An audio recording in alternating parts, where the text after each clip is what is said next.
Durant ce cours, nous allons commencer l'étude des mouvements de la dernière partie de la forme de la lance.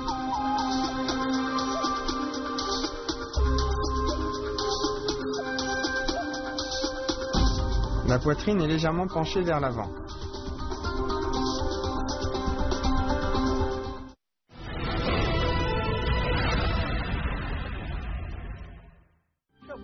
Reculer et ouvrir avec la lance.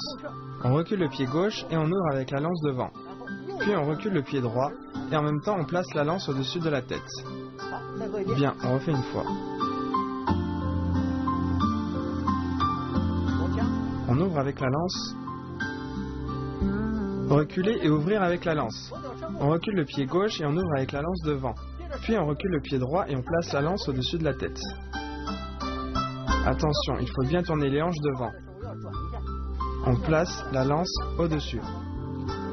Lors de la pratique, il faut bien coordonner la lance avec les jambes.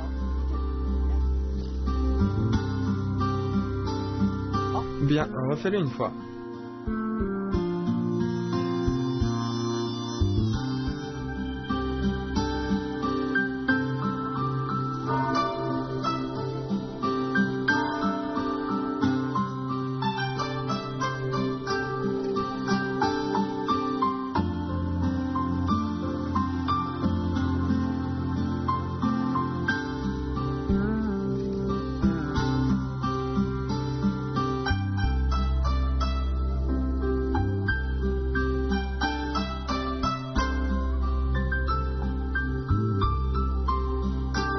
Pour forme en position du petit T.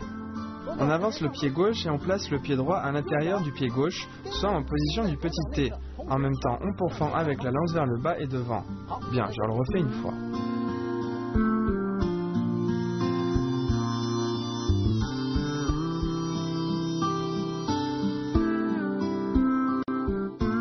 Pourfendre en position du petit T.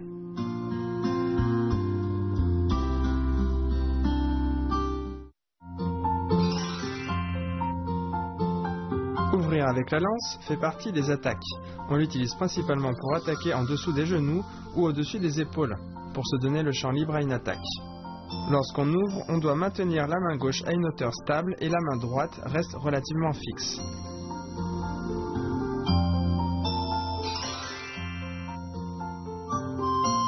Attention lors de pourfendre en position du petit T. Il faut pourfendre avec force, force qui doit atteindre la pointe. Lorsqu'on pourfend, le bras gauche ne doit pas être trop plié. Il doit rester quasiment tendu, légèrement plié.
Pourfendre en revers en position du pas vide.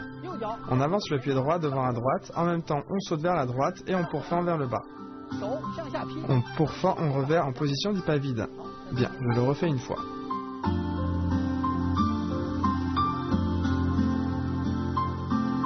Pourfendre en revers en position du pas vide.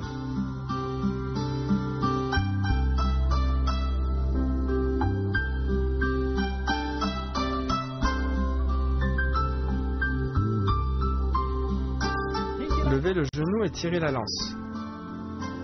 On tourne le corps à gauche, on ouvre les bras et en même temps on lève le genou en position sur un pied. Bien, je le refais une fois.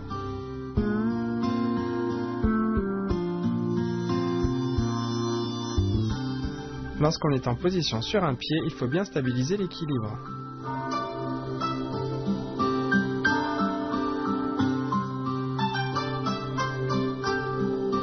Piqué en bas en pas sauté. On avance avec le pied gauche et on amène la lance devant. On avance avec le pied droit et on écarte les bras. On avance le pied gauche, puis on saute, on tourne le corps et on pique en même temps.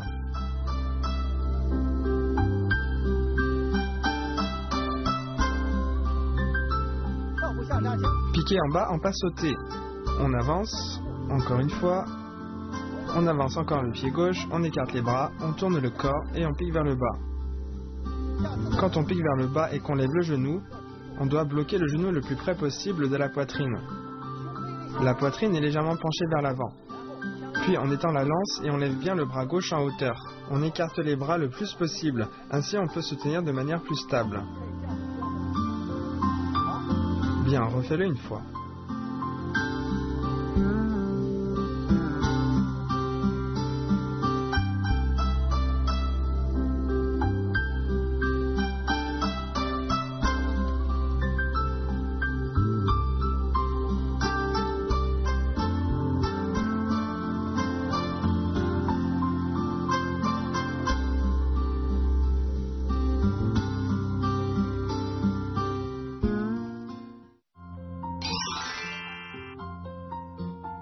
Pourfend en revers en position du pas vide.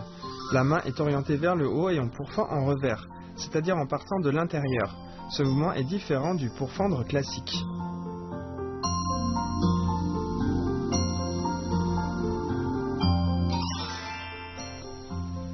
Levez le genou et tirez la lance. Pour ce mouvement, il faut monter le genou et rester sur un pied et préparer le mouvement qui suit. Quand on ouvre les bras, il faut bien garder l'équilibre du corps.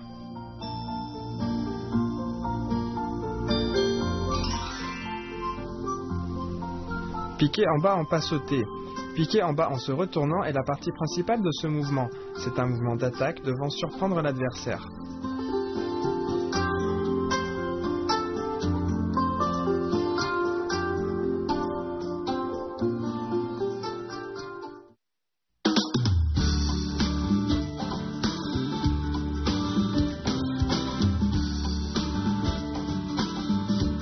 Piqué en bas en se retournant est un mouvement important dans la lance. On l'appelle également coup du retournement à cheval.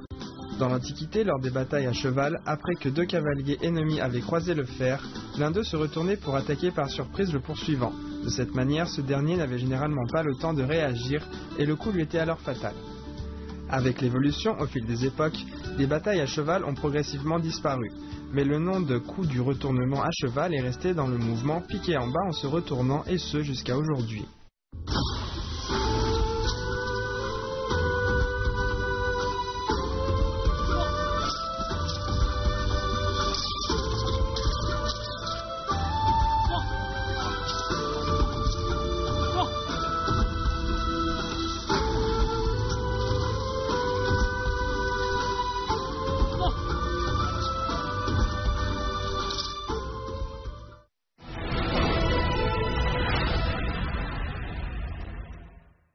Pratiquons tous les mouvements appris dans ce cours.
Maintenant, enchaînons l'ensemble des mouvements de ce cours.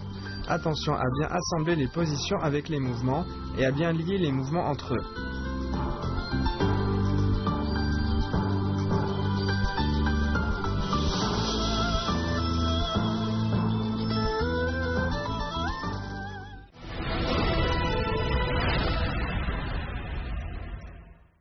Regardez l'ensemble enchaîné des mouvements des troisième et quatrième parties de la forme. Voyez la cohérence et la liaison dans l'enchaînement des mouvements. Nous devons pratiquer sans cesse pour pouvoir être capables de faire une forme souple et liée.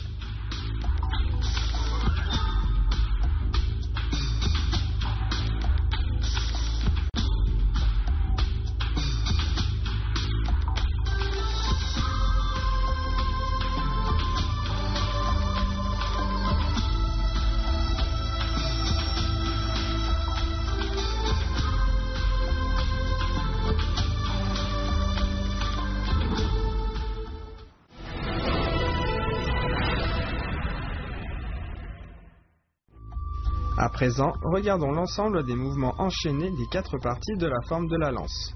Lors du prochain cours, nous finirons avec les derniers mouvements de la 4e partie.